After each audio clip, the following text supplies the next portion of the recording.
Esoteric Astrology Podcast presents The Occult Zodiac, Finding an Origin Story.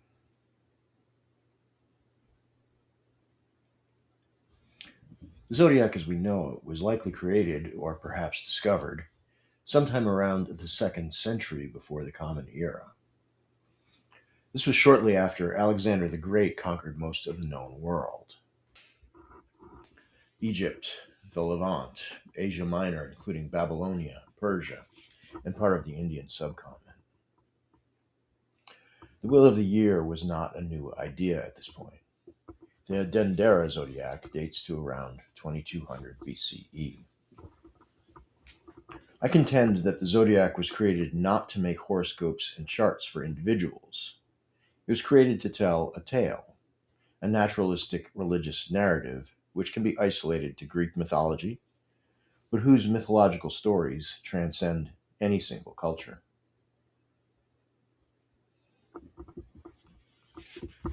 Since ancient times, there has been a proposed thema mundi, a theoretical perfect alignment of the planets that somehow led to the creation of the universe. This places Cancer as the first house. Tropical Cancer would line up with the flooding of the Nile in ancient Egypt.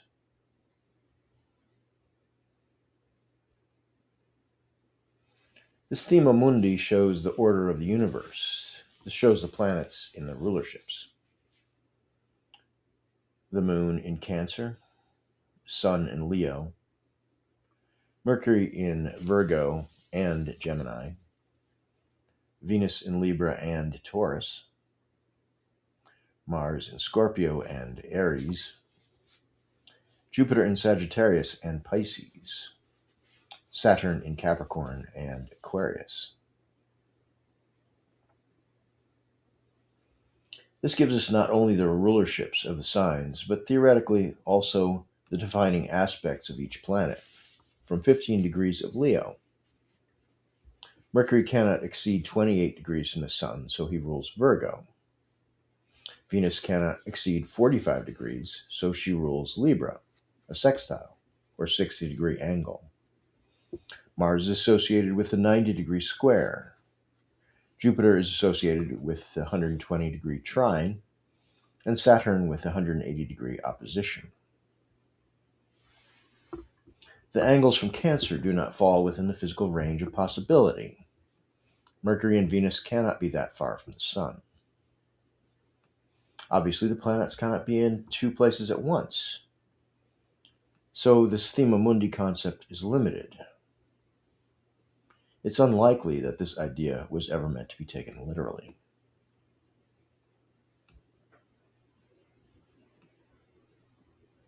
According to Wikipedia, the JPL ephemeris permits exact calculation of planetary positions between the years 13,000 BC and 17,000 of the Common Era. During this period, there is only one date when the 7 classical planets are placed in the signs according to the thema mundi chart above, although not at 15 degrees of each sign. This is on 10 or 11 of August, 6050 of the Common Era.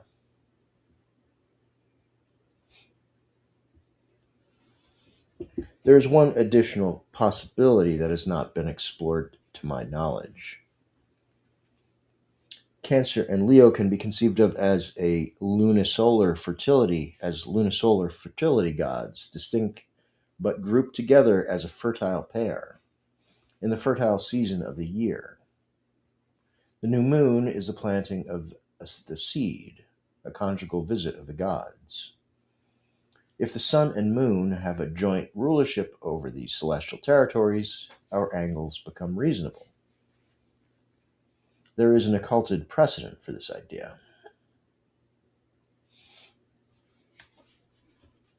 Each of the wandering planets rule 2 signs. Moon and sun only rule 1 each. Saturn's 2 signs, Capricorn and Aquarius, oppose Cancer and Leo, respectively. Saturn is uniquely situated as the opposer to the fertile god and goddess. Saturn rules the first to winter months, generally the coldest and harshest in the northern hemisphere. According to this logic, there are masculine and feminine aspects to each of the wandering stars, symbolically derived from their propensity to move forward on the ecliptic or to retrograde. Neither the sun nor the moon retrograde. They both always move forward, but their masculine and feminine aspects are clearly derived from other esoteric significations, not from the reverse of direction.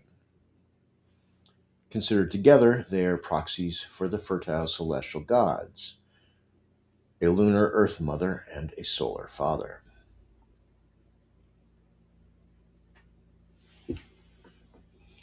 The zodiac is arranged as it is because the planets serve fertility. The sun and moon are the sky god and earth mother, or proxies for them.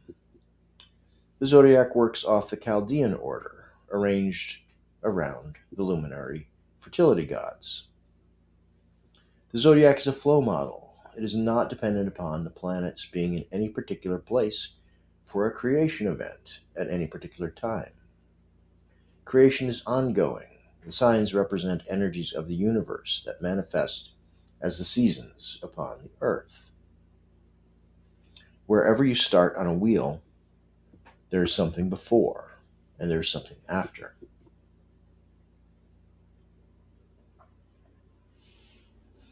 Ancient people across the globe believed in reincarnation.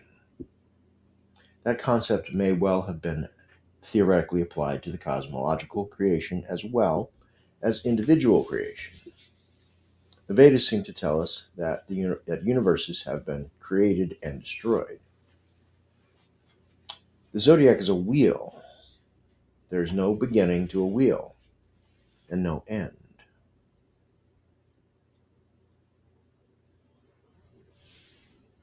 Taoism is generally considered the one philosophy and religion that is based in dualist monism. The reality is the yin-yang symbol is a vastly inferior and less sophisticated tool for expressing this basic idea compared to the zodiac and the astrological technical tradition.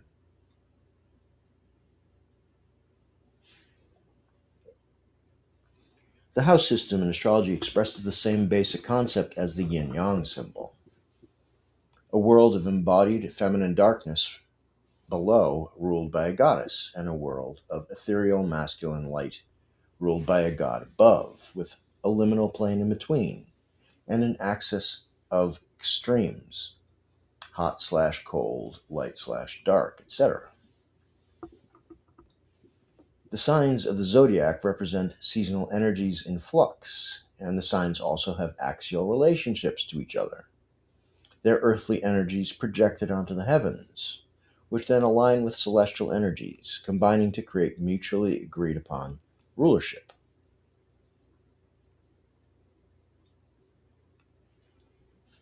My class, The Mysteries of the Zodiac, Finding Dionysus, is the entry point for the in-depth exploration of the zodiac and all levels of the mythological Greek stories that are embedded in it.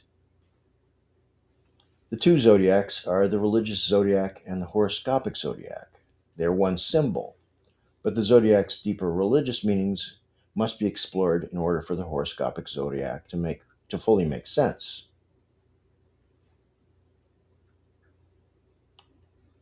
www.michaelmsuter.com/Mysteries of the Zodiac course is where you can sign up.